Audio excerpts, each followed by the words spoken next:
The air inside the Lunalith hall was thick with the scent of sandalwood and ritual herbs woven into the quiet tension of 200 werewolves packed into ancient stone walls. I sank deeper into the shadows of a high-backed wooden bench, grateful for the partial cover it gave me from curious stares. Torchlight flickered across the carved legends etched into the stone tales of strength, of conquest, of fated mates whose souls were once forged in fire. I hadn't wanted to come to this ceremony. No one expected me to find a match. Not me, Rin Ashvale, the half-human anomaly, with fractured blood and powers that flared like sparks, unpredictable and humiliating. My hair, nearly white under certain light, set me apart in a world of dark-haired Lycans. But Corvin Madrick, my alpha, had insisted every unmated member of Ironvale Pack attend. For unity, he said with that condescending smile that never touched his eyes. But I knew the truth optics. The Ironvale Pack couldn't be seen, excluding even those they wished would vanish quietly. Around my neck hung my mother's old moon sigil, a silver crescent moon cradling a lone star. She had pressed it into my palm before she died, whispering, "When the path is darkest, even the smallest light will guide you home." I touched it now, drawing courage from the cool metal as the room pulsed with growing anticipation. Werewolves from 5 different packs had gathered, each hoping to find a fated mate, or at least forge an alliance dressed in romance. I watched them glide through the crowd, confidence woven into every step, raw strength barely restrained beneath fine clothes. My own wolf, distant and disconnected, stirred uncomfortably. "Know your place," Sarah Quinn had hissed earlier, before melting into the crowd. "Don't humiliate us." She didn't need to say it. I'd been shrinking myself to fit in since I could walk. A hush fell as Era Solon stepped onto the raised platform, her silver hair braided intricately, her eyes ancient and knowing. Tonight her voice echoed smooth as wind through pine. "We honor a tradition, older than any bloodline." She spoke of Oralith, of the divine weaving of souls into a singular thread. I shifted uncomfortable beneath the weight of it. My eyes wandered toward the ceremonial thrones, 5 of them, carved and gilded, one for each visiting alpha. The largest, more elaborate than the rest, stood reserved for the guest of honor. Whispers had been circulating for weeks. Kael Verin, the Lycan King of the Nightreach clan, was here. Some claimed he was finally searching for a mate. Others said he only came to observe southern politics. Either way, his presence turned the atmosphere volatile. "The joining ritual will begin soon," Era announced. "Until then, share stories, renew old bonds, and perhaps—" She smiled faintly. "Discover something unexpected." The room spilled into motion, guests drifting toward the banquet tables, heaped with roasted meats and spiced wine. I stayed in my corner, watching, always watching. Observing was my only real strength. Being half-human may have dulled my physical abilities, but it sharpened my senses. I noticed patterns others didn't. My stomach growled. I hadn't eaten all day. Nerves had turned my gut hollow, but the scent of food now overpowered my anxiety. I waited for the crowd to thicken, then slipped along the edge of the room toward the refreshments, avoiding the center where most wolves mingled. Music had begun, deep drums and mournful flutes. Old sounds designed to stir the wolf within. Mine responded strangely clear for once, brushing against my mind like wind through grass. "Something's different tonight," she whispered. "It's just nerves," I muttered to myself, reaching for a goblet. A sneering voice broke the moment. "Talking to yourself, half-breed." It was Drex Talor, one of the younger warriors from Ironvale, always eager to remind me of my difference. I said nothing, focusing on filling my plate with enough to satisfy without needing to return. "You don't belong here," he continued, stepping closer.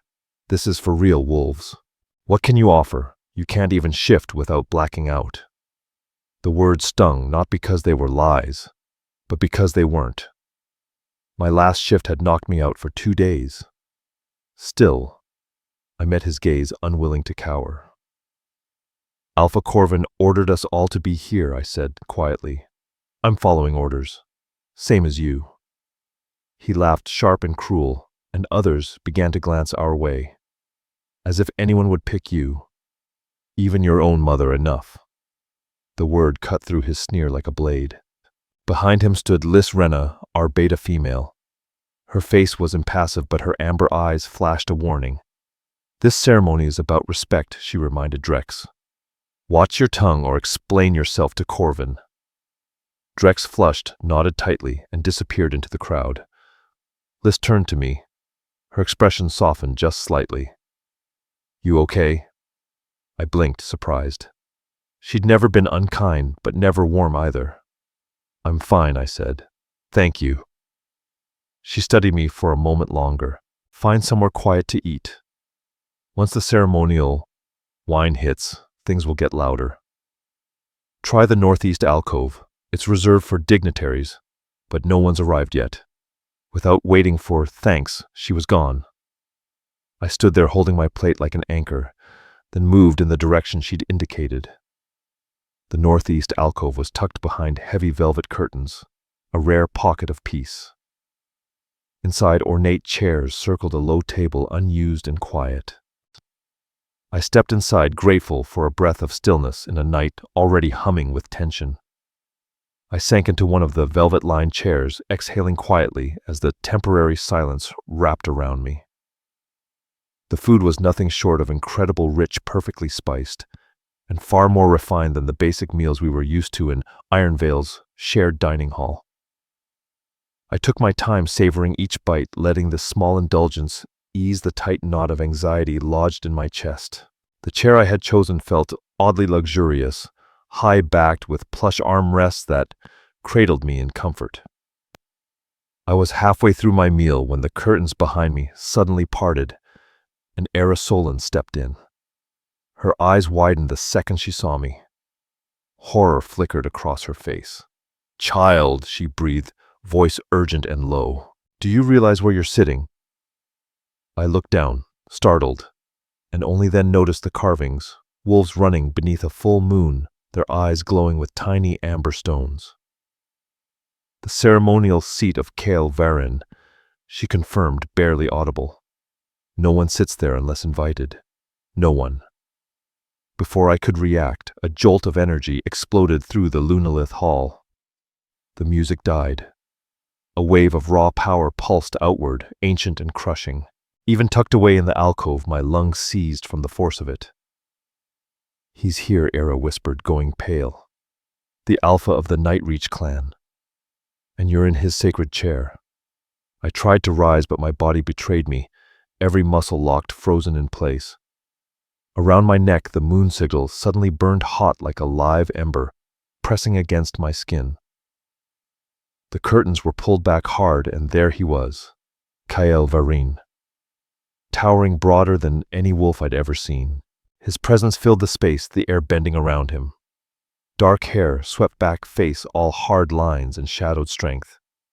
And his eyes, those silver eyes, gleamed like molten steel under the torchlight. He stared straight at me, locked, unblinking. Behind him I spotted members of my pack. Drex Talor's face twisted with malicious glee. Even Corvin Madrick looked rattled, already bracing himself for the fallout.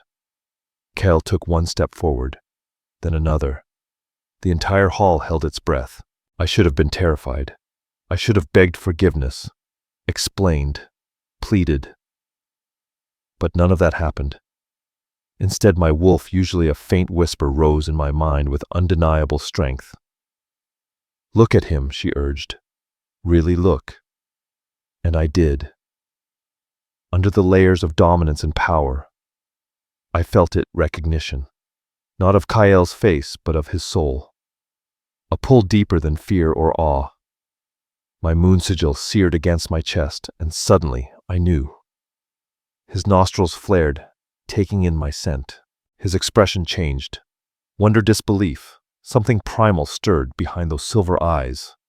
"Do you know what you've done?" he asked, his voice deep and resonant, brushing across my skin like thunder. I shook my head, barely finding my voice. I'm sorry. I didn't know. Kale didn't acknowledge the apology.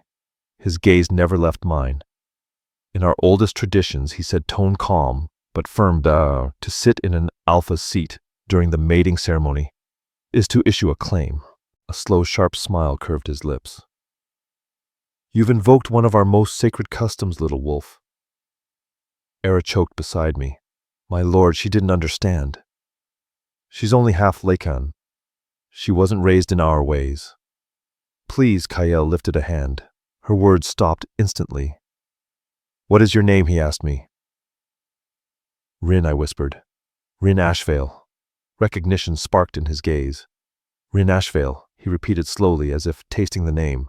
Then, to the shock of every soul in that hall, myself included, he lowered himself to one knee before me, took my hand gently. I accept your claim, Kael Varin declared, his voice slicing through the stunned silence. Before all witnesses gathered, I recognize you, Rin Ashvale, as my fated mate. Gasps rippled across the room. My brain blanked. This couldn't be real. The Lycan King just claimed me the half-blood, the failure, the girl who couldn't shift without passing out. This is a mistake, I whispered under my breath. Kael's gaze deepened, locked on mine. I saw something flicker there, something raw and unguarded. Is it, he murmured. Orlith makes no mistakes, Ryan, and neither do I. Then, rising in one fluid motion, he turned to the assembly. This year's mating ceremony, he announced, has already delivered its greatest gift. I have found my mate. Let the celebration begin. And just like that, with one chair and one breathless declaration, my world shattered and reshaped all at once. The rest of the evening passed in a haze. Every eye followed us. Every whisper silenced the moment Kael Varin looked their way. He kept me close, his hand firm at the small of my back, guiding me as if I belonged at his side. They're staring, I whispered, shrinking into myself as we passed a group of night-reach wolves. Their expressions flickered between confusion and open resentment. Let them, Kael said, voice like gravel. They'll learn. The certainty in his tone unnerved me more than the stares. None of this felt possible. A fated mate bond with me. We stopped in a quiet corner, away from the crowd. Kael turned to face me fully, his towering frame shielding me from every prying eye. Up close I saw it. All the darker flecks in his silver irises, the faint stubble along his jaw, the thin scar splitting his brow. He was older than I'd first thought, not aged but battle-worn, timeless, dangerous. You're afraid, he said. It wasn't a question. I don't understand any of this, I admitted. He softened just slightly. That chair you chose, it carries meaning. In ancient times, alphas placed their thrones in neutral ground as offerings. If another wolf sat in one, it was seen as an invitation, a bond, a pledge. My breath hitched. I didn't know. Kael tilted his head. Fate rarely waits for permission. I just wanted a quiet place to eat, I muttered. A flicker of amusement touched Kael Varin's mouth. Fate rarely chooses conventional paths, he said, eyes narrowing slightly. Though I find it intriguing that you of all wolves happen to settle into my chair, especially wearing her mark. My fingers shot instinctively to the warm moon sigil resting against my chest. My mother, I whispered. You knew her. But before he could answer, Corvin Madrek arrived, flanked by two of his top enforcers. His face wore a diplomatic smile, but his scent betrayed him, an acrid twist of nerves beneath the cedar and ash he usually carried. Alpha Varin Corvin said smoothly, inclining his head. What an unexpected development. Kael's hand remained steady on my back, but I felt a shift beneath his skin, a colder, sharper presence rising. It seems your pack has been sheltering a rare gem, he replied. One you didn't even recognize. Corvin's smile thinned. Rin has always been unique within Iron Vale. Had we known the depth of her potential, we'd have ensured she received proper training. More guidance. His words were a polished lie. My wolf bristled. Years of being shoved to the edges of the pack, treated like a burden. And now he acted as though I'd simply been overlooked. Is that so? Kyle's tone was almost casual, but the weight behind it cut like frost. Then perhaps you can explain why the daughter of Seren Valea, recognized among the Valiborn, was raised in your territory without so much as an acknowledgement of her lineage. Corvin visibly paled. Seren Valea. We didn't know, he stammered. She arrived as a child, orphaned. The records, they were incomplete. Another lie. I'd been 7, with documents. My father's human blood had always been Corvin's excuse to ignore the rest. Kyle turned away dismissively. We'll speak of this later. For now I intend to continue this celebration with my mate. The word landed like a blow. Mate. The most sacred bond in Lycan society. Beyond politics. Beyond marriage. That he believed I was truly his. I couldn't process it. Corvin clearly had more to say, but instead gave a curt nod and backed away. I watched him disappear into the crowd, a man I'd spent years chasing approval from. And just like that, his opinion meant nothing. He fears me, Kale observed quietly. As he should. I couldn't stop myself. Everyone fears you. He looked back at me, unreadable. Do you? The honest answer was yes. On many levels, he terrified me, but there was something else too, something I couldn't name. My wolf was fully awake now, unusually alert, nudging against the edge of my mind like she wanted to reach him. I fear what this means, I confessed. What comes next? You can't seriously mean to take me as your mate. I can barely shift. I'm half human. I'm no one. Your humanity isn't a weakness, Kale said softly. And as for your gifts, his gaze dropped to the pendant. You carry more than you understand, Rin Ashvale. Before I could reply, Era Solon appeared, her expression tight. The ritual must proceed, she said. All 5 packs are gathered. They're waiting. Kale nodded once. We'll participate. What I turned toward him, alarm rising. We can't. I'm not ready. Not the full bond, he said, mouth twitching slightly at my panic. Just the formal recognition. The rest requires privacy. Heat surged up my neck. The joining ceremony had multiple stages. The first was public, a symbolic union. The final bond, intimate, raw, sacred. The thought of that, of him, made my heart race for reasons far beyond fear. Era led us to the center of the hall where a large circle had been formed. Alphas from each pack stood at the cardinal points and Kyle took his place at the north. He brought me forward, fingers threading through mine. Tonight, Era began, voice echoing across the hall. We bear witness to an unlooked-for blessing. A bond revealed. She turned to the crowd. Kyle Varen, Alpha of Nightreach clan Lycan, King of the Western Territories, has found his fated mate in Rin Ashvale of Ironvale Pack. The room murmured, then fell silent as Kyle swept a sharp glance over them all.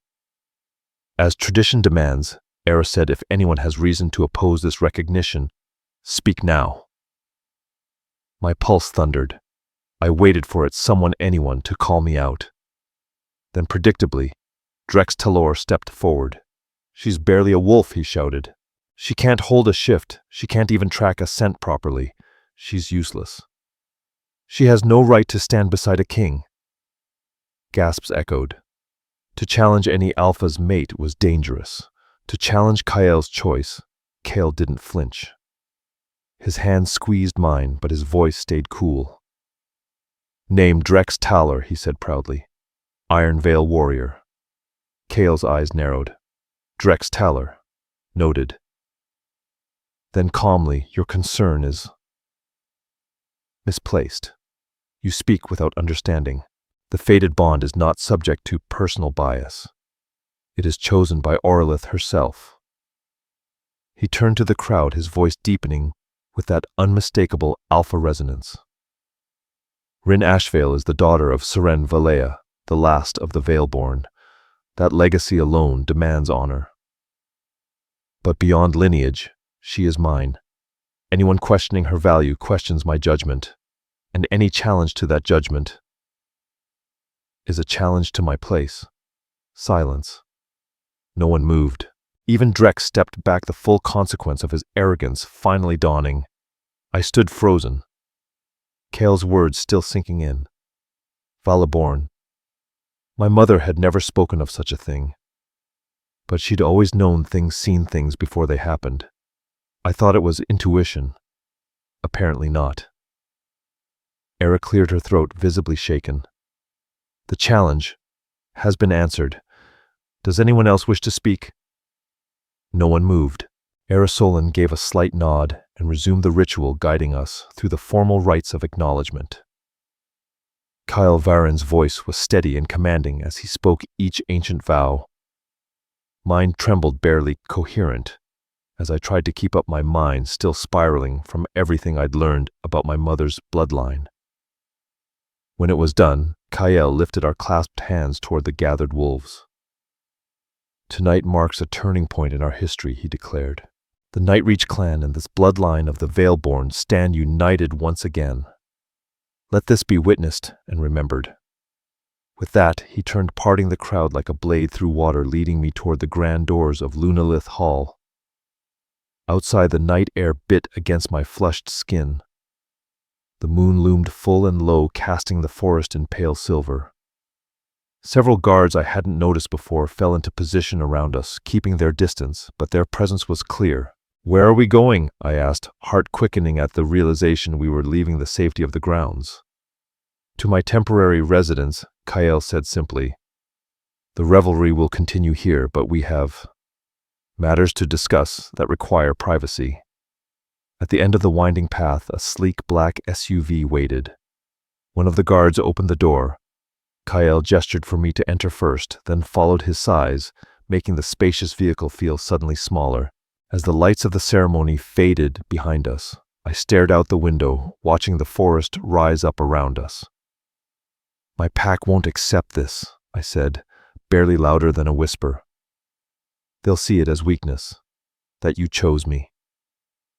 Kyle studied me in the dark interior. "You've spent too long among wolves who can't see beyond their own limitations.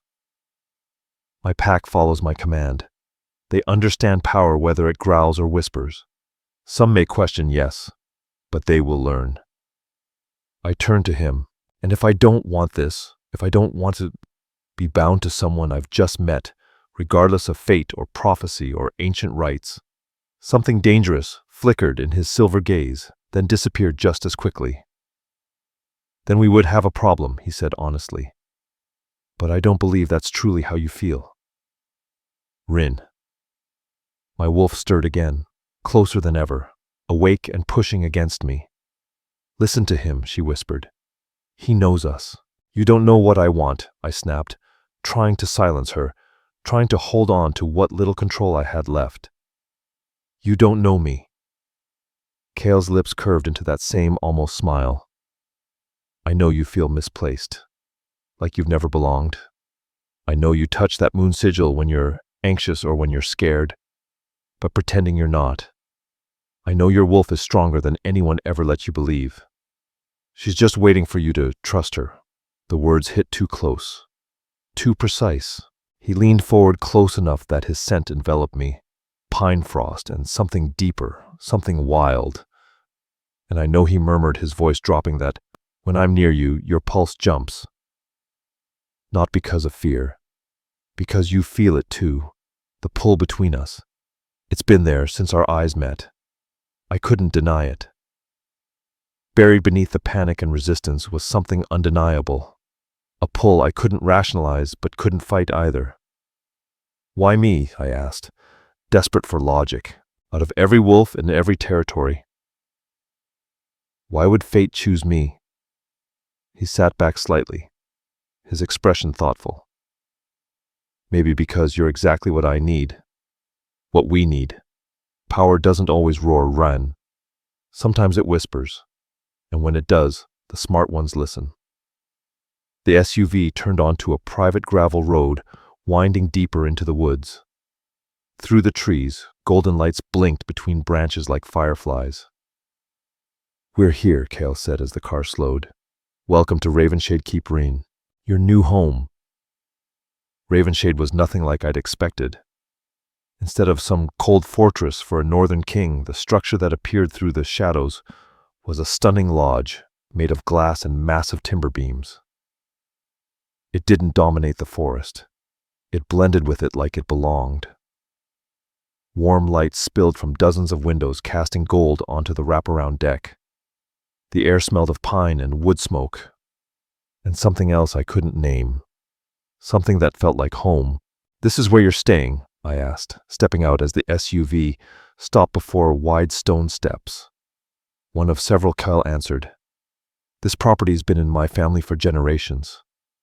It's smaller than our primary lands up north, but more personal, better suited for us." He said us like it wasn't a question, like it had always been a fact. As the driver opened my door, I stepped out. Kael's guards scanned the surrounding forest with silent precision. Watching them, I felt a chill, not from the night, but from understanding. He wasn't just an alpha.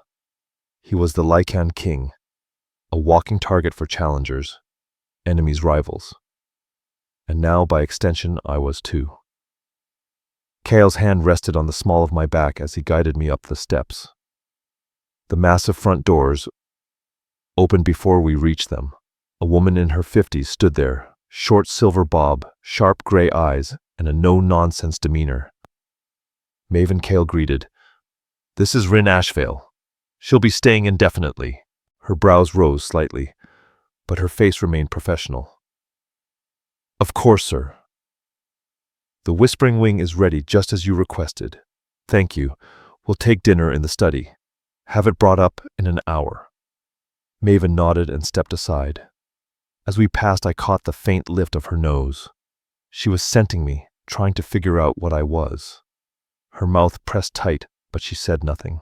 Inside Ravenshade was everything its exterior promised. Warm woods, dark stone, and towering windows that seemed to reach into the stars. The artwork caught my eye: forest scenes, abstract wolves beneath silver skies. Nothing gaudy, but everything rich in meaning. "This way," Kale said, leading me up a curved staircase. We moved down a quiet hallway lined with more artwork and closed doors. At the end, he stopped at a set of heavy double doors carved from dark cherry wood. He opened them. Inside was a study that could only belong to a king. A desk large enough to command a battlefield. Windows that swallowed moonlight. Walls lined with books that whispered of power and legacy. And I stood on the edge of something I wasn't sure I could walk into, but somehow already had. The study was warm, yet carried a commanding stillness. Rich masculine furnishings framed the stone hearth where flames curled and snapped.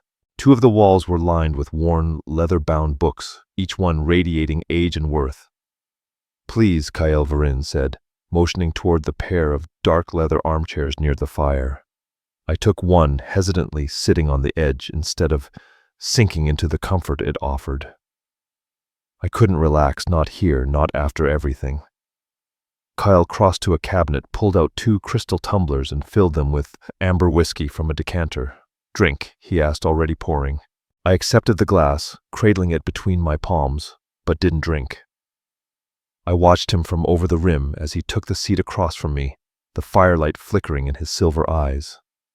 The silence stretched, filled only by the soft crackling of flame and the hum of tension thick in the air. "You said you knew my mother," I finally said, breaking the quiet. Kyle nodded. "Not intimately, but yes. Seren Valea was known among the higher circles. The Veilborn are rare and powerful." I blinked. "What exactly are the Veilborn?" He leaned forward slightly, his tone tightening with reverence. They are descendants of the original moon-bonded wolves, an ancient bloodline that could read the will of Orlith herself. While most of us draw strength from the moon, the Veilborn speak to it. Some saw fragments of fate. Some could sense paths before they formed. I reached for my moon sigil, my fingers tracing the familiar silver crescent. She never told me any of this. She was protecting you, Kale said gently. That kind of gift draws predators. Alphas have tried to use seers as tools, kept them as cloistered oracles. Others were hunted when their visions threatened the wrong future. A cold chill crept over me in stark contrast to the warmth of the flames. Are you saying? She was hunted. His expression darkened. What do you remember about her death? The question hit hard, shoved at a part of me I'd kept sealed for years. Not much, I whispered. I was just a kid. There was a fire in our cabin. Smoke, heat. She pushed me out the window, told me to run to the river, not to look back. My throat tightened. I didn't. When help came, the cabin was gone, and so was she. Kale's voice dropped. It wasn't an accident, Rin. Seren had enemies. Someone found her. Someone ended her before she could speak. My stomach twisted. I'd lived with that fear for years, but hearing it spoken aloud made it real. You really believe she was murdered? I know it, he said with steel. I just don't know who. She'd been hiding in human territory for years. Something or someone gave her away. I set my glass down with trembling fingers. Then why would you claim me as your mate knowing who I am? Knowing what danger could come, because danger was coming either way, Kyle said flatly. That pendant you wear. Anyone who knows the old signs would recognize it. You weren't safe. Not in Ironvale, not with Corvin Madrick looking the other way. And I'm safe with you. I snapped, the heat of my anger finally breaking the surface. You just made me a public target by claiming me. I've placed you under the protection of the Nightreach clan, he countered. Anyone who comes for you now faces me, and my wolves. So this is about just an obligation, a favor to my mother's memory. His eyes flashed gold, his wolf rising at the accusation. Do not mistake this for pity, Kale growled. Yes, your bloodline matters. But the bond, what happened between us, that was real. You sat in my chair during the Lunalith ceremony. Whether you believe in fate or not, that doesn't happen by accident. I wanted to argue, but I couldn't explain away what I'd felt when he looked at me. I couldn't pretend my wolf hadn't stirred, hadn't howled the moment she saw him. Why didn't my mother tell me? I asked quietly. About any of this. Maybe she hoped the gift would skip you, Kyle said. Or maybe she meant to tell you when you were old enough, but ran out of time. He studied me closely. Have you ever felt something strange, a pull? Dreams that come true, intuitions that were too accurate to ignore. I hesitated. Sometimes. I feel things about people, warnings, impressions. They're usually right. And during the full moon, it's like my thoughts clear, like I see connections between things no one else notices. Kale nodded. The Veilborn gift manifests in different ways. Yours may be subtle, but it's there. Is that why I've always struggled to shift? Because my wolf and whatever this is are fighting each other. It's possible, he said. You have two halves pulling in different directions. With guidance, they can align. And you just happen to be the one who can help me, I said dryly. He smirked. Among other things. Kale set his glass aside and leaned forward, firelight catching the silver in his eyes. Rin, I know you're overwhelmed. None of this was your choice. You've been shoved into something bigger than you can process right now. But there's something you need to understand. His voice dropped lower, fiercer. This bond between us, it's real. And rare. Fated mates aren't some fantasy. They're spiritual, biological, the most complete connection our kind can experience. You can't know that about me, I shot back. We've barely spoken. He stood in one fluid motion and stepped toward me. Without a word, he reached down and lifted my hand, gently pulling me to my feet. His presence wrapped around me like a storm. When you're near my wolf quiets, he said. Something inside me, something wild, settles.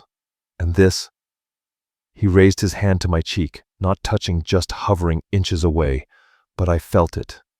A charge between us. A current that jumped across space and sank deep into my skin. This isn't just attraction, he said, voice raw. This is recognition, soul deep. Your wolf knows mine, Ren. You feel it even if you're scared of what it means. And he was right. That was the worst part. Because deep down beneath the fear, the doubt, the logic, my wolf already knew. And that truth terrified me more than anything else that had happened all night. My wolf, once a faint echo in the back of my mind, was now fully awake, pushing toward Kyle Varen. With a hunger that startled me. It was primal, magnetic, and terrifying. A knock at the door broke the tension. I inhaled sharply as Kale stepped back, giving me room to breathe. Enter, he said, his eyes never leaving mine. Maven Crowell appeared, flanked by 2 young staffers who carried silver trays. They moved with the precision of routine, arranging a spread on the table near the windows. Roasted meats, seasoned vegetables, fresh bread, still steaming, and a bottle of dark wine. Will there be anything else, Sir? Maven asked. No, thank you. We are not to be disturbed unless it's urgent. Once they'd gone, Kyle gestured to the table. You should eat. It's been a long night. Only then did I realize just how empty my stomach felt. The half-eaten plate back at the ceremony might as well have belonged to another lifetime. I moved toward the table and sat still, cautious, watching as Kyle filled our glasses with wine before taking the seat across from me. What happens now? I asked, picking up my fork. I can't just vanish from Ironvale without a word. Kale cut into his food with calm precision. Corvin Madrick has already been informed. As your alpha, he had the authority to release you, and he did so. Happily, I might add. The casual remark stung deeper than it should have. So that was it. Corvin had handed me off without a second thought. Not a word of protest. Probably relieved to be rid of the half-human girl who never quite fit. My things. My apartment arrangements will be made to collect anything you need. Tomorrow. He took a sip of wine, gaze unreadable. Is there anything urgent you want retrieved? I thought of my tiny apartment on the edge of Packland. Nothing but clothes, a few well-read books, and keepsakes from my mother. No, I said quietly. Nothing that can't wait. Kyle nodded as if ticking something off a mental list. Then we can focus on how we move forward. He set down his knife fingers, steepled in thought. Tradition dictates that bonded mates complete the ritual immediately, but given the circumstances, I'm willing to wait, to give you time. The meaning wasn't lost on me. My cheeks flushed. The final step of the mating bond, the physical union, sealed the spiritual connection. Just thinking about it sent a rush of conflicting emotions through me. How generous, I muttered, stabbing a roasted carrot a little too aggressively. His lips twitched. I'm not known for my patience, Ron. Consider this a sign of my commitment to our future peace. I set down my fork and met his eyes. And if I decide I don't want that future, if I choose to leave, his amusement vanished. That would be unwise. Not because of me, but because once your identity was made public, the world changed. You're exposed. Without my protection, you'd be vulnerable. So I'm a prisoner now. No. His voice cut cleanly through the air. You're my mate, my equal. But you're also my responsibility as I am yours. You have a choice, Rin. But choices don't erase consequences. I opened my mouth to argue, but fatigue hit me like a crashing wave. The ceremony, the revelations, Kyle's overwhelming presence, it all caught up to me at once. Kyle's voice softened. You need sleep. We can continue this tomorrow. I nodded, grateful for the pause. Where am I sleeping? The whispering wing has been prepared for you. Private. Comfortable. He hesitated. My quarters are across the house in the west wing. Should you need anything. That simple gesture, offering space when he could have demanded closeness, disarmed me more than any show of power. Thank you, I said quietly. Kyle rose and extended his hand. After a moment, I placed mine in his. His grip was warm, steady, and charged. A spark passed between us. Less intense than before, but still undeniable. He held on a beat longer than necessary before releasing me. Come, he said. I'll show you the way. As we stepped into the hallway, I glanced back at the fire. The flames danced like living things, like my thoughts. I didn't know whether I was walking into destruction or transformation, only that there was no going back. Morning light spilled through unfamiliar curtains, painting soft golden shapes across sheets finer than anything I'd ever slept on. For a second, I didn't know where I was. Then memory crashed over me, the Lunalith Hall, Kyle's voice, the bond. I sat up slowly in the massive bed, taking in the soft blue and silver tones of the whispering wing. It was beautiful. Spacious but quiet. A cozy seating area faced glass doors that led to a private balcony. Beyond that, forest stretched for miles, golden sunlight brushing the tops of pines. Slipping out of bed, I stepped onto the balcony. The air was crisp clean, filled with the scent of pine and wildflowers. I closed my eyes, letting the sunlight hit my face. Trying to breathe, trying to understand. A soft knock pulled me back to reality. Come in, I called. The door creaked open, and a young woman entered with a breakfast tray. Good morning, Miss Ashvale. I'm Nira, she said with a polite smile. Alpha Varen asked me to bring you breakfast and let you know that fresh clothes are in the wardrobe. He's requested your presence in the study when you're ready. Thank you, Nira. I returned the smile, though mine felt weaker. She seemed curious, but too well trained to pry. Is there anything else you need? No. This is perfect. I hesitated. Actually, one thing. How big is this place? Ravenshade Keep covers roughly 5,000 acres, mostly forest. The main lodge houses Alpha Varen, his personal guard, and core advisors. The Pack Village is about 2 miles north. She smiled more gently now. It's beautiful here. I think. Once you settle in, you'll see that. Her kindness caught me off guard. I'd expected cold stares or suspicion, not warmth. Thank you, I said again, this time with meaning.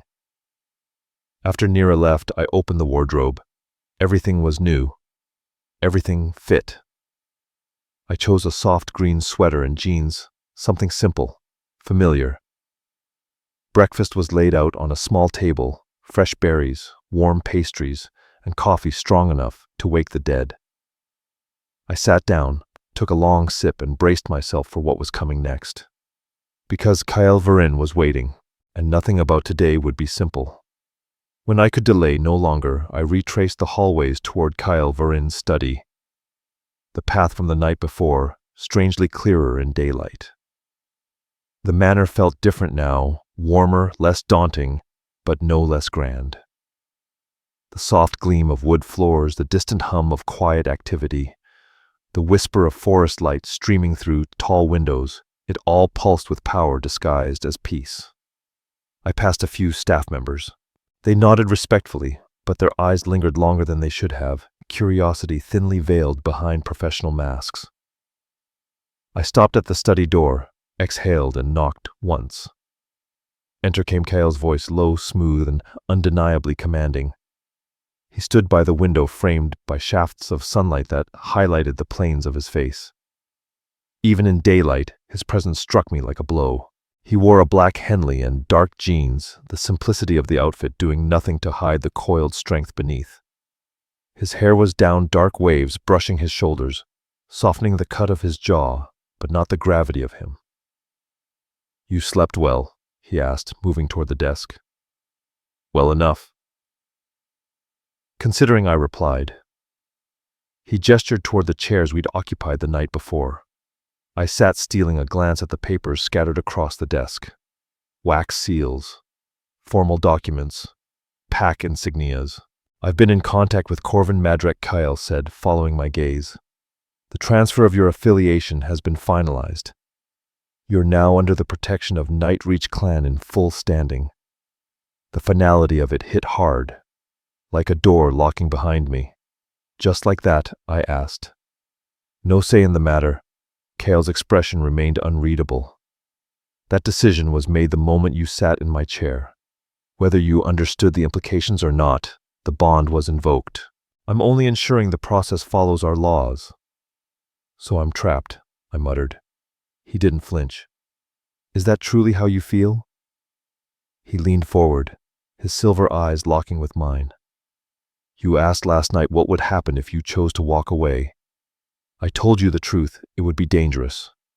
But I never said I'd force you to stay. But you just said the transfer is done. That I belong to your pack now. On paper, yes. But the mating bond itself remains unsealed. Until then, you still have a choice. Hope flared briefly.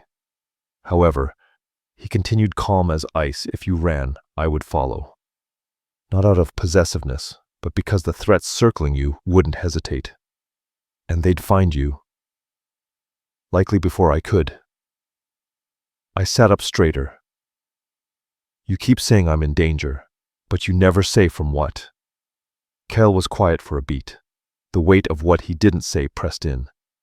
The world of high-blooded alphas is not what you knew in Ironvale.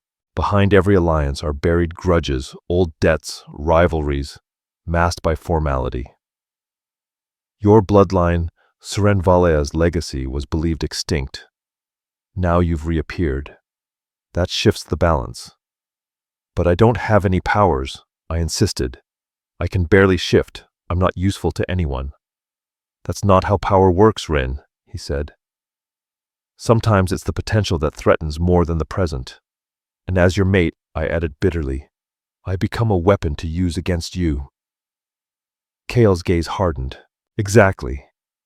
Which is why I'll protect you with everything I have. I went still. The truth settled like stone in my gut. So I'm not free. Not really. Kale stood slowly and crossed the room, his voice lower. None of us are free, Rin. Not from blood, not from fate. But within those bindings, we choose how we live, what meaning we give it. From a nearby cabinet, he retrieved a small wooden box and returned to stand in front of me. This belonged to your mother, he said, offering it. I reached out with trembling hands. The box was smooth cherry wood, the lid inlaid with a crescent moon, silver against polished grain. My breath caught. Inside, nestled in faded blue velvet, lay a leather-bound journal. Its pages were worn and yellowed. Her grimoire, Kyle said gently. Every Valeborn kept one. Visions, translations, prophecies, passed down for generations. I brushed my fingers over the cover. How did you get this? Seren gave it to my father before she vanished. She must have known danger was coming and didn't want it lost. She never gave it to me. Why? Maybe she feared it would paint a target on you. Or maybe she planned to return it when you were ready. I opened the journal. Neat handwriting, lunar diagrams, foreign markings that looked ancient. I can't read half of this. It's written in the first tongue, Kyle said. The original language of our kind. Few can translate it now. He hesitated, but I know someone who can when you're ready. I gently closed the book and returned it to its box. Thank you, I whispered. This means everything. Kyle's expression softened just slightly. You still have questions. Ask them. Why me? I asked before I could stop myself. Not as Seren's daughter. Just me. Half human. Broken wolf. Why would you want me? For the first time, Kyle looked uncertain. He walked to the window, staring out across the trees. I've led Nightreach for almost 100 years. I've fought wars, brokered peace, made choices that haunt me. I've been followed, feared, obeyed, but never truly seen. He turned back to me, and then you sat in my chair, and I looked at you, and I knew, not just your bloodline, you, not as a pawn, not as a seer, as Rin. His honesty caught me off guard. You can't know that, I whispered. He stepped toward me, something powerful in his stride. Can't I? He said, voice barely above a growl. He stopped in front of me. Your wolf knew mine instantly. That kind of connection. It's rare even among fated pairs. And through everything, you've never flinched from me, from what I am. I didn't deny it. I couldn't. It was true. I had feared the man, but never the wolf. In fact, some buried part of me ached toward it. I need time, I said quietly, to figure this out, to see if I can become what you need. Kael nodded once. Then time you shall have. He held my gaze unwavering.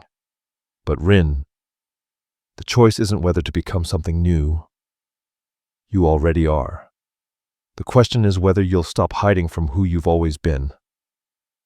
A sharp knock shattered the moment. Kael's face shifted. Vulnerability replaced by alpha steel. Enter, he barked. A tall man with auburn hair and sharp green eyes stepped in. His posture screamed, soldier.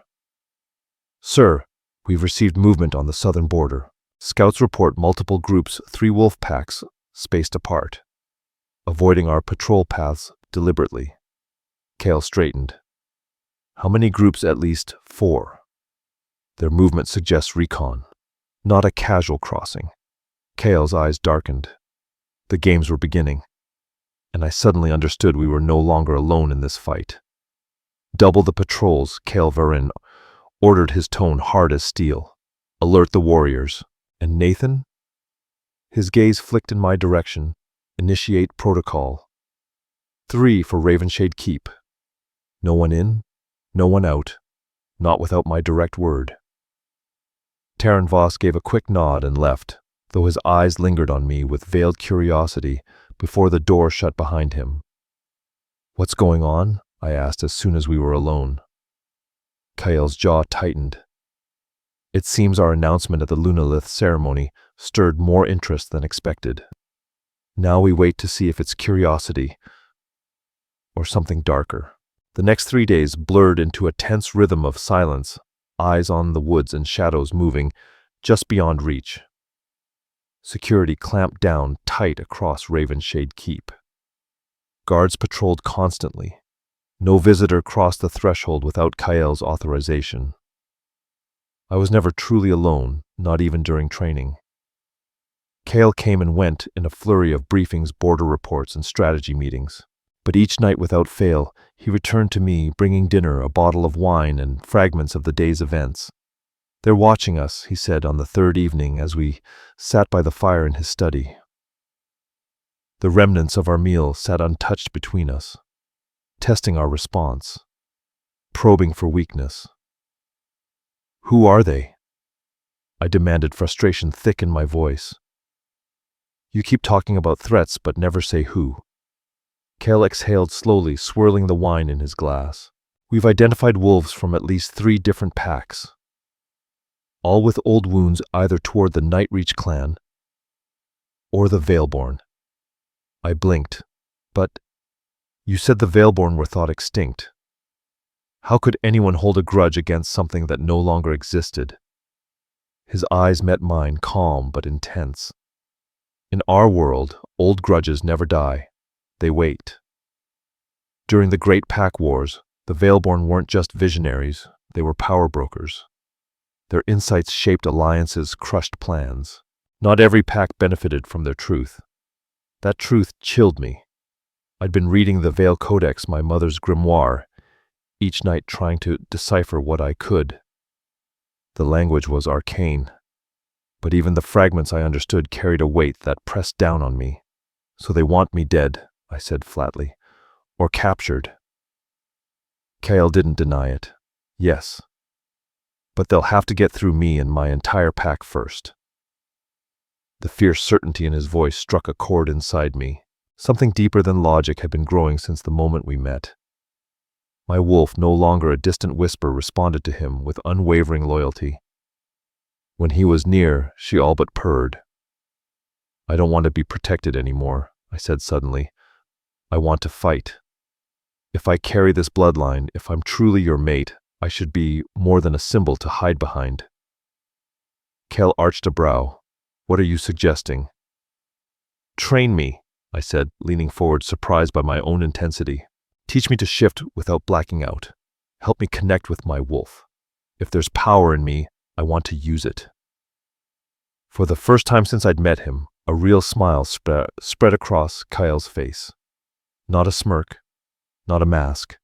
Something genuine. It softened his entire expression and made him dangerously handsome. I've been waiting for you to say that. Training began at dawn. Kyle led me into a secluded clearing deep within the forest but still inside our perimeter. Dew clung to the tall grass. Morning mist drifted between the trees. He stood opposite me, arms folded, the rising sun casting gold across his skin. Your past training failed you. He began circling me like a predator testing the wind. They taught you to see your wolf as a burden, something to fight, to dominate. I nodded slowly. That much was true. That might work for full-blooded Lycans, he said. But you're Veilborn. Your wolf isn't separate. She's part of you. She is you. So what do I do? Stop fighting her. He stepped in close, his voice dropping. She's not your enemy. She's the primal core of your soul. Everything you've been taught to suppress is where your strength lies. It went against everything Ironveil drilled into me. There the wolf was a weapon controlled by discipline and mental dominance.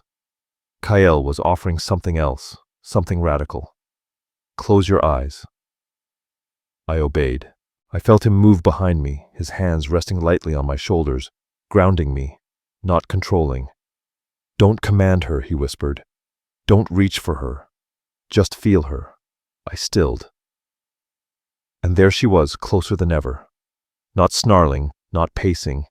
Calm, alert, waiting. She's listening, I whispered. Now imagine the barrier between you, dissolving. There's no you and her. There's only one of you. I breathed in. Let the thought sink deep. And something shifted. My wolf surged forward, not in violence, but in peace. For the first time there was no clash, no dizziness, just clarity.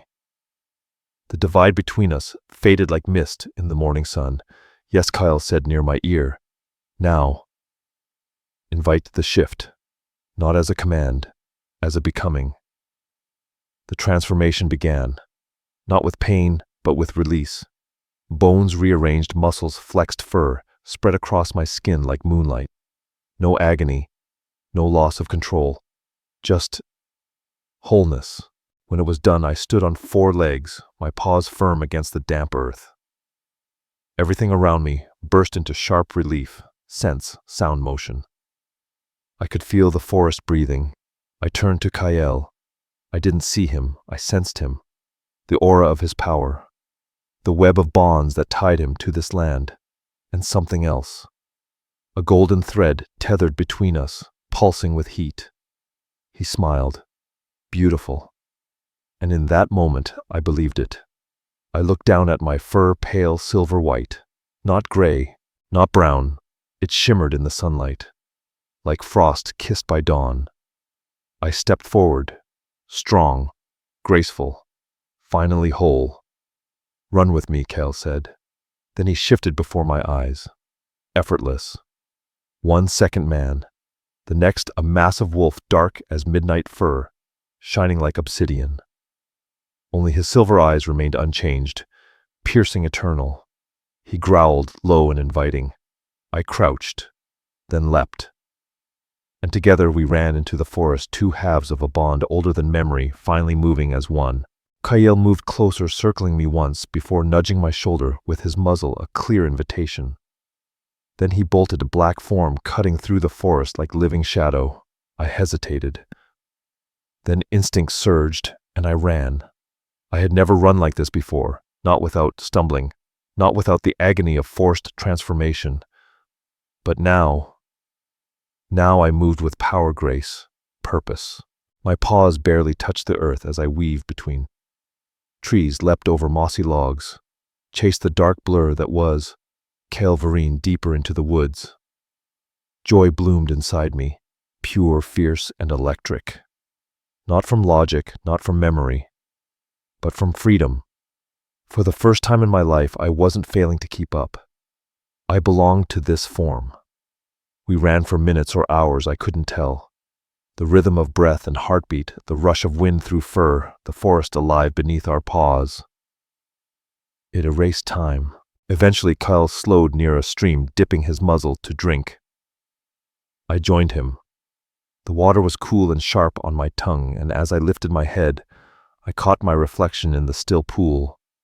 A silver-white wolf with amber eyes stared back. Unmistakably me. And then, from somewhere deep inside, "This is who you've always been." It wasn't a separate voice anymore. It was me. Kyle shifted without hesitation, standing beside me in human form, naked and utterly unashamed. I shifted too smoothly, painlessly. For the first time, it felt like home. I started breathless. "That was you," he said, smiling, real, unguarded. "The real you. No limits, no chains." When we returned to Ravenshade Keep, Taran Voss was waiting.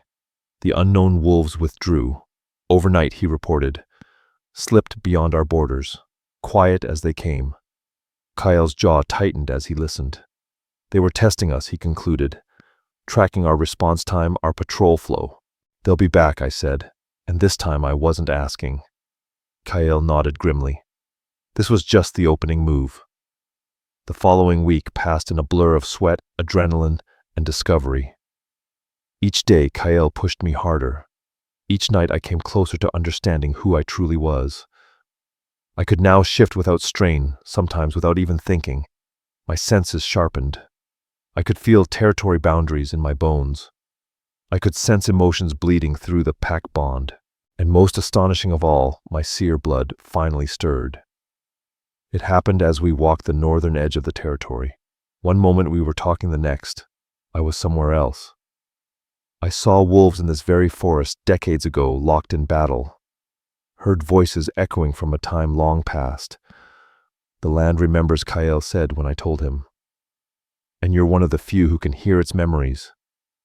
At night we fell into routine meals, wine decoding the Veil Codex together, and without realizing it, the space between us shrank. His hand found my back more easily. His gaze lingered longer. A brush of fingers here, a shared glance there. Electricity bloomed in every subtle contact. I watched him when he wasn't looking, how the firelight warmed the stern lines of his face. How his voice softened when speaking of my mother. How his hand, calloused from war, moved with care when turning fragile pages. "You're staring," he said one evening, catching me mid-gaze. I didn't look away. "I'm trying to reconcile the terrifying alpha from the ceremony with the man who teaches me how to talk to squirrels." He laughed, warm and unexpected. "They're simple creatures. Good practice. Is that how most see you?" "Terrifying." His smile faded. "It's safer that way.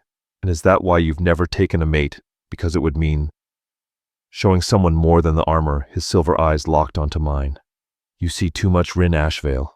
Maybe that's why Aurelith placed you in my chair. Maybe you needed someone who could see past the mask."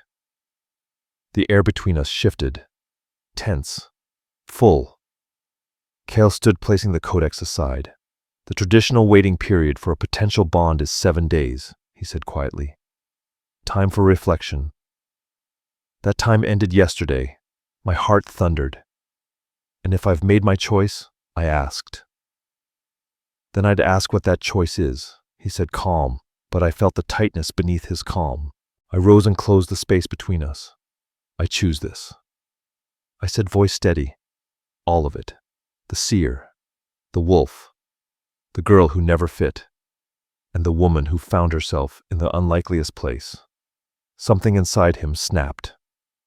Cale grabbed me, his mouth crashing against mine in a kiss that stole breath, reason, fear. And the bond between us lit up a golden thread, unfurling through the room, pulsing with fate, promise, fire. I saw it with my human eyes now. A bond that transcended flesh. When we finally pulled apart, his forehead rested against mine. My Rin, he murmured. My Alpha, I whispered back. My mate. That night under the full moon that had watched over our kind for generations, we completed the mating bond. In every way, mind, body, spirit, we united. And when that final thread sealed itself inside me, a vision bloomed clearer than ever before. I saw Kyle and me standing against darkness. I saw the return of the Valeborn legacy restored through us. I saw children silver-eyed and golden-haired running through sun-drenched woods. Our future, our blood. When dawn came, I rose reborn. No longer just a broken hybrid or a forgotten name in an ancient bloodline. I was Rin Ashvale, seer, wolf, Alpha's mate. The woman who'd once sat in the wrong chair and ended up finding exactly where she belonged. And under Orlith's light, that was the greatest truth of all.